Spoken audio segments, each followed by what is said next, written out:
Sagittarius, Sun, Moon and Rising. This is your love life reading for the second half of November. So it's a little bit of a different format this time. There's an explanation in the description for why that is. But for now, I'm going to get straight into your reading.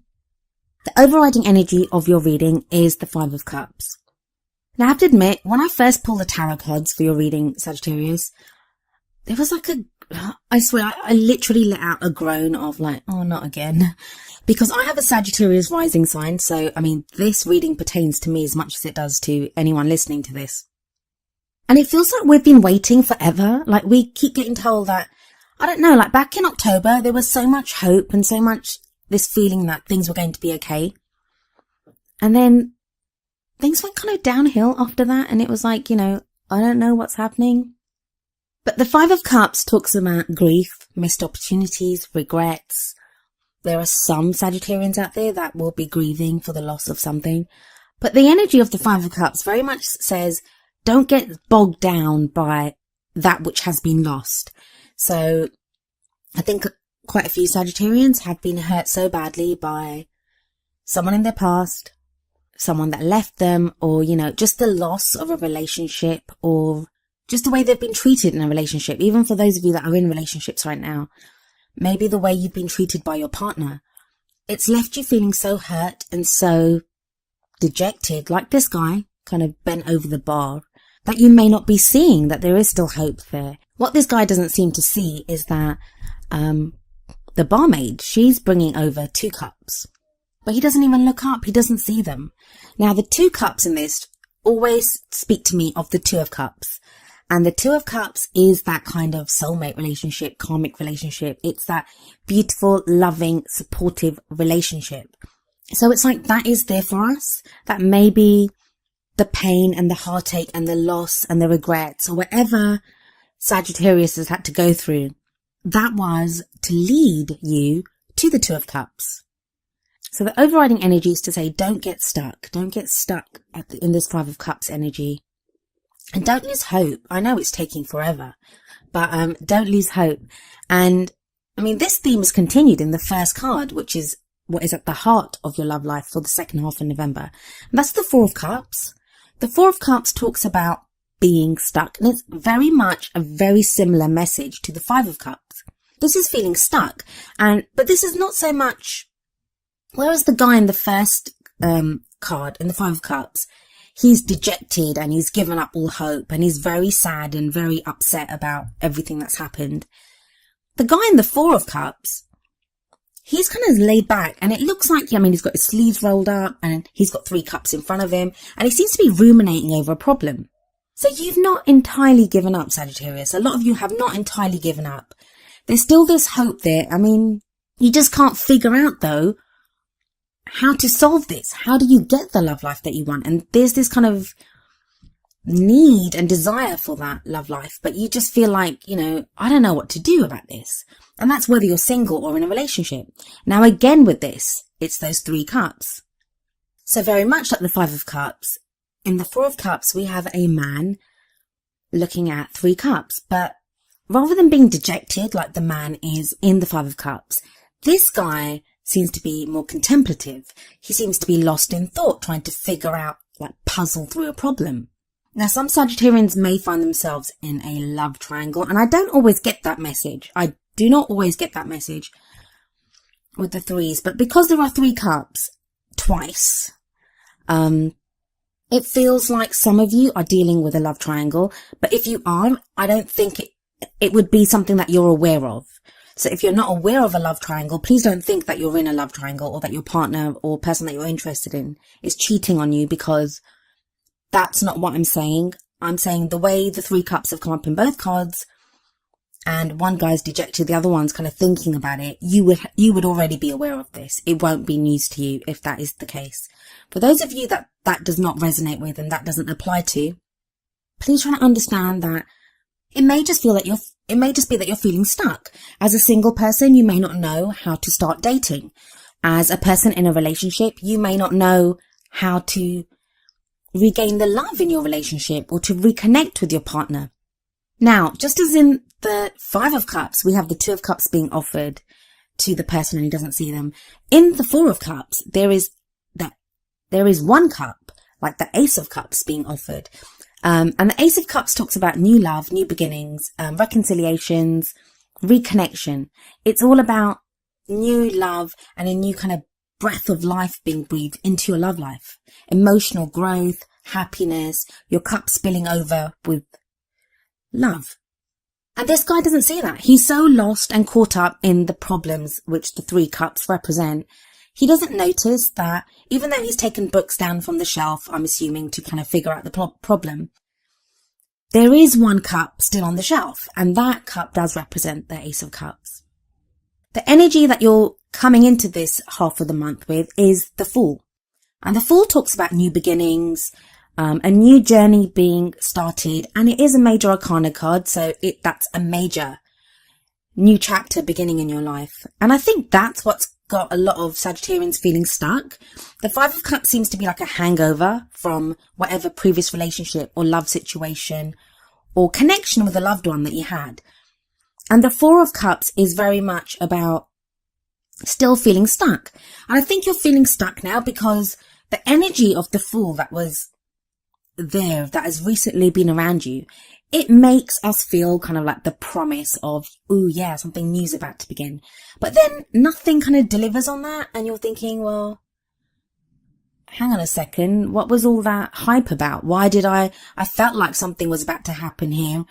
And this could be when you might have met someone and the initial meeting held so much promise that now nothing seems to come of it. So that can be why you have like the 4 and 5 of Cups at the beginning. And even though there is this great kind of Fool energy in the past that, would have kind of propelled you along and given you the promise of a new love life. But the present energy is the Wheel of Fortune. Now, it's interesting that you get this. Scorpio just got this as well in their reading. And Scorpio actually got the Serendipity card, which you have in the Oracle cards as well. So it feels like kind of fate is stepping in.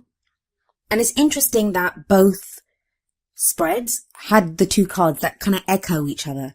And before you guys ask, I know I said I just did that reading. I do clear the cards and shuffle them really well so that the energies are cleared and that none of the same kinds of cards are less likely to come up. So they're not just there and the readings are tainted by the one I did before. So the Wheel of Fortune in your present, what that tells me is that this is a time of change. You're actually in the middle of that change right now. And the Wheel of Fortune can be when fate steps in. So as much as we create our own futures, our futures are not written in stone. We're always creating them. But there are times when spirit or the fates or whatever you call them, they do step in and they guide us to where we need to be. Things seem to have started off slowly, like from the Fool, but they will start to speed up now. There is going to be a change of energies around you. And what that's leading to is the 5 of Swords in the future. Now that can be a difficult energy. And it feels like there's going to be, it feels like conflict. The 5 of Swords can often indicate having to fight for something, having to fight for what we need, what we want.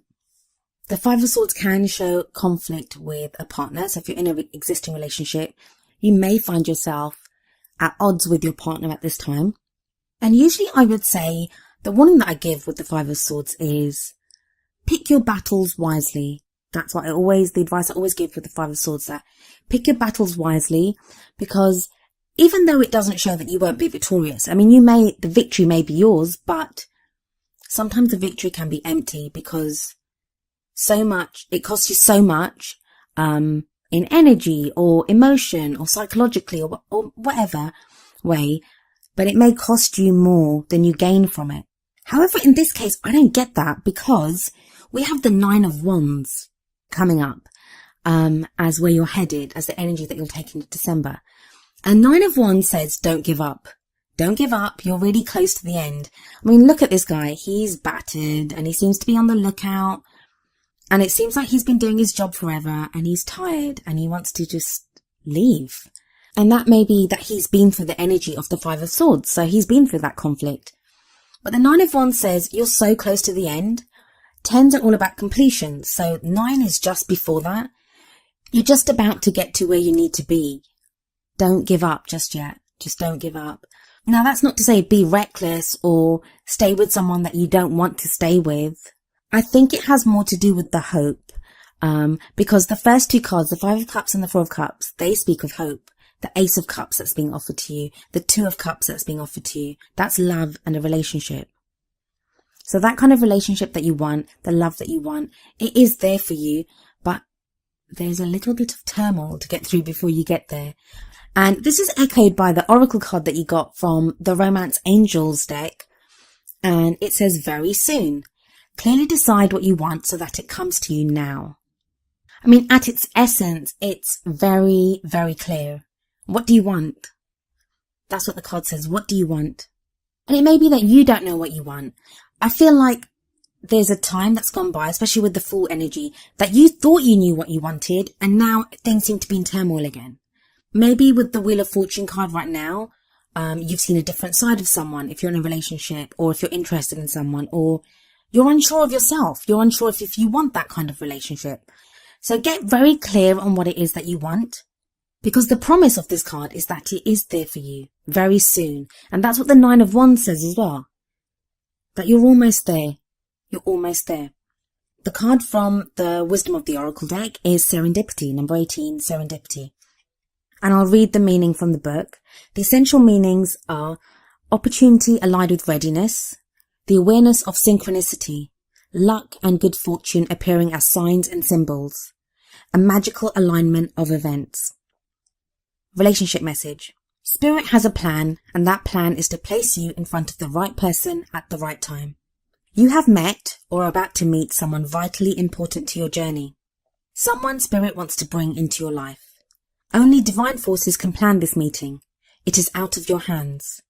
Pay attention to the signs Spirit presents.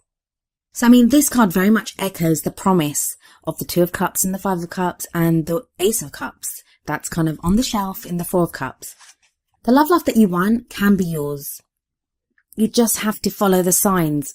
What is it that you want? Have you experienced any synchronicities? Those of you that the Five of Swords is saying that you're fighting against being with someone for whatever reason.